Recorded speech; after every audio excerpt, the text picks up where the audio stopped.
Hi! In front of me is OnePlus 10T, and today I would like to show you how you can change display refresh rate on this OnePlus. Firstly, just open Settings. Now you need to scroll down just a bit and select Display and Brightness. From here, scroll all the way down and choose Screen Refresh Rate.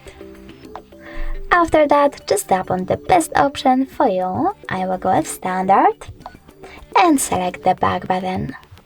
As you can see, after that, refresh rate of my OnePlus has changed. Thanks so much for watching. If you enjoyed this video, leave a like, comment and subscribe. Bye!